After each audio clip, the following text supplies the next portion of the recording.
Hey everyone, welcome or welcome back to my channel. In this video we are going to discuss another question of approaches to equity analysis. और इस video में हम एक different type का question करने वाले हैं. अभी तक कि हम कैसे क्वेश्चन कर रहे थे जिसमें कांस्टेंट ग्रोथ रेट होता था, एक ही ग्रोथ रेट होता था, बट यहाँ पे अब वेरिएबल ग्रोथ रेट होगा. ठीक है, तो इस तरीके के क्वेश्चन को कैसे सॉल्व करते हैं हम वो समझते हैं. Okay, so if you see the question is here. मैं यहाँ पे आपका मार्क करती रहूँगी एंड जो हमारा काम का होगा हम उसको हाईलाइट कर लेंगे. Okay, a company is expected to grow at the rate of 14% per year for the next 4 years and then to grow indefinitely at the rate of 5%. मतलब कि पहले 4 साल तक की तो जो आपका ग्रो रेट होगा वो ग्रोथ रेट 14% होगा नेक्स्ट 4 years के लिए. फिर उसके बाद वो इनडेफाइनाइट पीरियड के लिए आपका 5% हो जाएगा. मतलब यहाँ पे आपके 2 ग्रोथ रेट हो गए. ठीक है, आगे क्वेश्चन क्या बोलता है, the required rate of return on the equity share is this. तो दिस 12% इज आपका required rate of return. Okay, next, assume that the company paid a dividend of ₹2 per share last year. मतलब आपको जो D0 है वो 2 rupees का. D0 is आपका 2 rupees. Last year जो डिविडेंड दिया है वो दिया है, डिविडेंड 2 रुपये दिया है. ठीक है, अच्छा क्या बोलता है यहाँ पे, आपको क्या डिटरमाइन करना है, determine the market price of the share today. So basically यहाँ पे हमको क्या कैलकुलेट करना है कि आपको इन्फॉर्मेशन दी गई है कि अगर आपका ग्रोथ रेट ये और ये है, मतलब 14% आपका और 15% ग्रोथ रेट है, और आपको फर्स्ट ईयर में जो है D0 जो है वो आपको 2 रुपये का मिला हुआ है, और आपका इक्विटी का जो रेट है वो 12% है. तो इस बेस के इंफॉर्मेशन के बेस पे मेरे को ये बता दो कि आज के दिन, आज के टाइम में आपकी जो प्राइस होगी, मार्केट प्राइस, वो क्या होगी. ठीक है, सो देखो गाइज, हम बेसिकली कैसे निकाल सकते हैं आज के टाइम में मार्केट प्राइस क्या होगी. तो जो हमारे इनफ्लोज होने वाले, जो मुझे फ्यूचर में पैसा मिलने वाला है, उसकी वैल्यू को मैं आज डिस्काउंट करूँगी. ठीक है, उसकी वैल्यू को मैं आज डिस्काउंट कर दूंगी और फिर बताऊंगी कि उसका आज प्राइस कैसे होगा. ओके, अब देखो ये अलग तरीके का क्वेश्चन है, इसमें थोड़ा सा हम समझने की कोशिश करेंगे कि किस तरीके से करना है. अब यहाँ पे सबसे पहले देखो, आई होप इतने में मैं लिख पाऊँ. ओके, अब देखो क्या क्या चीज़ें यहाँ पे दी हुई हैं, हम उसके बेसिस पे लिखेंगे. ठीक है, आंसर इधर साथ के साथ लिखते हैं. देखो, आप मान लो कि आपका ग्रोथ 1 जो है वो आपका 14% है, जो कि आपका फॉर 4 years के लिए, फॉर 4 years के लिए है. ठीक है, एंड देन आपका ग्रोथ 2 जो है, ग्रोथ रेट 2 है, which is 5% after 4 years to infinity. ठीक है, इनडेफाइनाइटली या इन्फिनिटी बोल दो, या डिफाइनाइटली लिख देते हैं. Okay, is that clear. अच्छा, और आपको इसने बोला कि कॉस्ट ऑफ इक्विटी इज आपका 12% एंड आपका D0 इक्वल्स टू ₹2.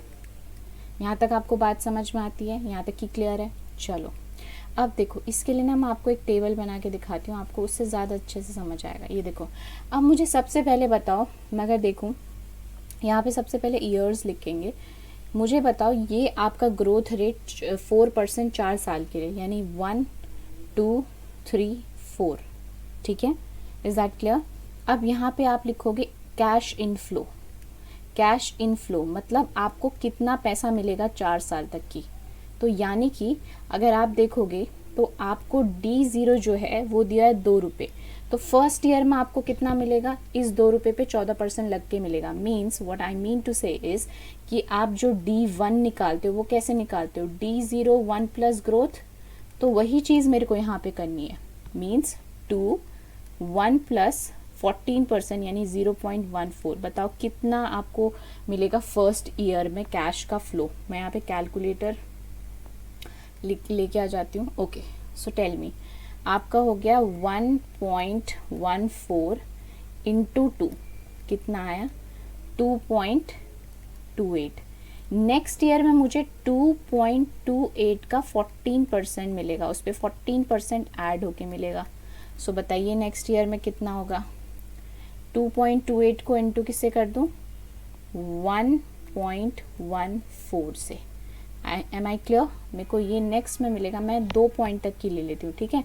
तो मैं इसको 2.60 लिख लेती हूँ, 2.60, फिर इस पे 1.04 इक्वल्स टू, इसको फिर हम मल्टीप्लाई कर देते हैं, कितना, 2.60 इंटू 1.14, सो मेरे को कितना मिल जाएगा, 2.96।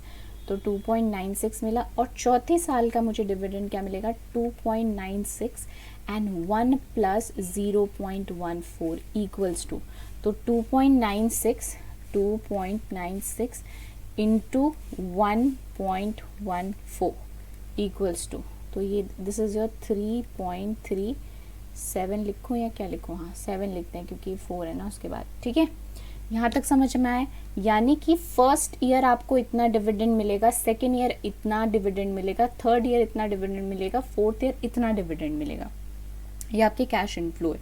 अब मेरी बात, एक बात ध्यान से समझो, आपको बोलता है कि आफ्टर 4 ईयर जो ग्रोथ रेट है 5% है, यानी कि आफ्टर 5 ईयर तो आपका ग्रोथ रेट कांस्टेंट हो गया, आफ्टर 4 ईयर तो आपका जो ग्रोथ रेट है वो 5% हो गया, यानी कि फोर्थ ईयर में आपकी जो market price at fourth year है वो भी आएगी, उसको भी तो डिस्काउंट करेंगे ना, क्योंकि उस टाइम पे जो उसकी मार्केट प्राइस होगी वो भी तो मेरे को मिलेगा।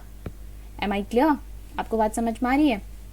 अच्छा, तो आपको MP4 निकालना है और इसमें आपका ग्रोथ रेट इज कांस्टेंट, तो मुझे बताओ आपका फॉर्मूला क्या बन जाएगा, ये आपका बन जाएगा, क्या बन जाएगा बताइए जल्दी से, D4 राइट, 1 प्लस ग्रोथ, नीचे क्या हो जाएगा आपका, cost of equity minus growth, ये कांस्टेंट ग्रोथ रेट वाला हमारा फॉर्मूला लग गया। आई होप आपको ये बात समझ आ रही हो। अब बताओ D4 कितना है हमारा, D4 is 3.37, 1 plus growth rate is, अब ग्रोथ रेट बताओ मैं कौन सा लगाऊं, इस पे तो 0.05 लगेगा, 0.05 divided by cost of equity 0.12 minus 0.05 equals to, okay, इसको कैलकुलेट करते हैं, 3.37 इंटू 1.05 कितना है, 3.38 है ना, तो मैं इसको लिख लेती हूँ 3.54 डिवाइडेड बाय ये आपका 0.07 आ जाएगा, तो इसको कर लेते हैं, यस 3.54 डिवाइडेड बाय 0.07, तो यानी कि आपको चौथे साल का जो मार्केट प्राइस होगा वो कितना होगा, 50.57, यानी कि आपका जो 50.57 होगा वो भी तो आपको जो है इतना पैसा चौथे साल में मिलेगा, वो चौथे साल के एंड में इसकी मार्केट प्राइस होगी। अब हमें क्या करना है कि ये जो भी आपको पैसा मिलने वाला है इसकी आज के टाइम में वैल्यू क्या है, तो इसके लिए हम प्रेजेंट वैल्यू फैक्टर्स ले लेंगे, ठीक है। तो इसके आ जाएगा present value factor eight the rate of कितना, कॉस्ट ऑफ इक्विटी 12%। अब देखो आप ये कैसे निकालोगे ना, कि आपको आपके कैलकुलेटर में कैसे कैलकुलेट करना है, पहले 1 करोगे प्लस उस पर 12% करोगे, ठीक है, और इक्वल्स टू करोगे तो आपका आएगा 1.12, यानी प्रेजेंट वैल्यू फैक्टर देखो हम कैसे निकालते हैं, आपका जैसे 12% है तो आपने इसको 1 प्लस 12% करा तो आपका आया 1.12।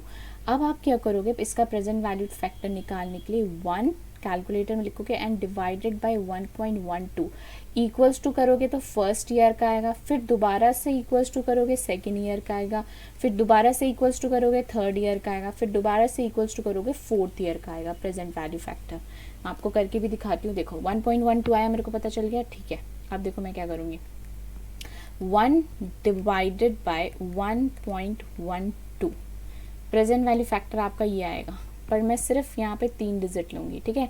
तो 82 है, मैं इसको 3 कर देती हूँ, तो 0.893, ठीक है। अब इसमें दोबारा से इक्वल्स टू प्रेस करो, आ गया 0.797, ठीक है। फिर इक्वल्स टू प्रेस करो तो आपका हो जाएगा 0.712 एंड फिर इक्वल्स टू प्रेस करो, ये आपका हो जाएगा 636 कर लेते हैं। और इसके लिए भी आपका यही यूज़ होगा क्योंकि ये भी चौथे साल का, इसके लिए इक्वल्स टू 5 टाइम मत प्रेस करना, ठीक है। चलो अब जो है वो आगे जाके इसको हम निकाल देंगे, इसकी प्रेजेंट वैल्यू, इसकी हम प्रेजेंट वैल्यू निकाल देंगे। अब क्या करना है आपको, basically what you need to do, you have to multiply this in इसके साथ, इसको मल्टीप्लाई करना है इसके साथ, ठीक है, इसको मल्टीप्लाई करना है इसके साथ, और इसको मल्टीप्लाई करना है इसके साथ, and similarly you have to multiply this amount to this amount. अब ये मल्टीप्लाई करोगे, एक एक करके मल्टीप्लाई करते हैं, ठीक है, ओके। आप मेरे साथ करना तभी आपको समझ आएगा। 2.28 इंटू 0.893, 2.28 इंटू 0.893 इक्वल्स टू आ गया 2.03 है, तो मैं 2.04 कर लेती हूँ इसको, ठीक है।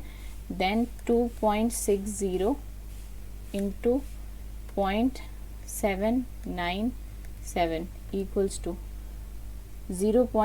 2.07, ठीक है। फिर मल्टीप्लाई करो 2.96 इंटू 0. ऐसे 0 पॉइंट लगाने की जरूरत नहीं थी, 1712 2.9 2.11, okay. Then 3.37 into 0.636, this is 2.14, and then 50.57 into 0.636, so this is 32.16। अब इसको टोटल लगा लो, टोटल लगाते हैं 2.04 plus 2.07 plus 2.11 plus 2.14 plus 32.16 equals to, so this is 40.52। यानी कि जो भी आपको प्रेजेंट में फ्यूचर में पैसे मिलेंगे उसकी आज के टाइम में मार्केट वैल्यू कितनी है, उसकी है 40.52। यानी कि आपको अगर मैं बताऊं तो आपका जो MP0 है वो कितना आ गया, कितना आ गया, अरे कितना है भाई, 40.52। So your answer is 40.52, 40.52, this is your answer. Let's see यहाँ पे कितना आ रहा है, 40.52, मेरा इनका 60 आ रहा है, 0.08 का मे बी डेसिमल की वजह से फ़र्क आ रहा, ठीक है। So here is the answer that you can see, इतना डिफरेंस चलेगा, ओके। आई होप आपको ये क्वेश्चन क्लियर हुआ। ये अलग तरीके का क्वेश्चन था जो हमने प्रीवियस क्वेश्चन करे थे, ठीक है। अब नेक्स्ट वीडियो में मैं नेक्स्ट क्वेश्चन डिस्कस करूँ, okay. So till then bye bye and take care of yourself.